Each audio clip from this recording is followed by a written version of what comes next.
మార్పు కోసం కోరుకుంటున్నాం. మేము ఎక్కడ ఉన్నపర్తి జిల్లా మా పెబ్బేరు మండలం గుమ్మడం గ్రామం నుంచి వచ్చినాం.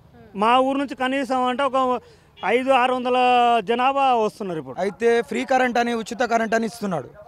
దానికి నా లెక్క MBA క్యాండిడేట్కి ఒక డిగ్రీ క్యాండిడేట్కి అర్థమవుతుంది ఏంటంటే ఒక యూనిట్కి ఎంత పెంచుతున్నాడు, ఏం చేస్తున్నాడు, అది చదువుకున్న వాళ్ళకైతే అర్థమవుతుంది. కొంతమంది ఏమనుకుంటారు, ఫ్రీ కరెంటు ఉచిత కరెంట్ అని అనుకుంటారు. నెక్స్ట్ రైతు బంధు అని అన్నారు. రైతు బంధు అకౌంట్లో నీ ఫోన్కి మెసేజ్ వస్తుంది కానీ నీ అకౌంట్లో డబ్బులు పడట్లేదు. ఒక పెయింటర్ పని చేసేటోడు పెయింటింగ్ చేయాలి, సీఎం పదవి చేసుకుంటే వేస్ట్.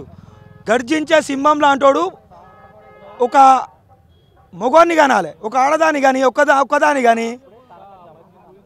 ఆనంత ఆడంగిగాడు ఎవ్వలేడు, 4 feet 2 feet. ఒక పెయింటర్ పని చేసేటోడు పెయింటింగ్ చేయాలి, సీఎం పదవి చేసుకుంటే వేస్ట్. గర్జించే సింహం లాంటోడు ఒక మొగోన్ని కనాలి, ఒక ఆడదాన్ని కానీ ఒక్కదాన్ని కానీ. ఆనంత ఆడంగిగాడు ఎవ్వలేడు, 4 ఫీట్ 2 ఫీట్ 1 నంబర్ చూతే.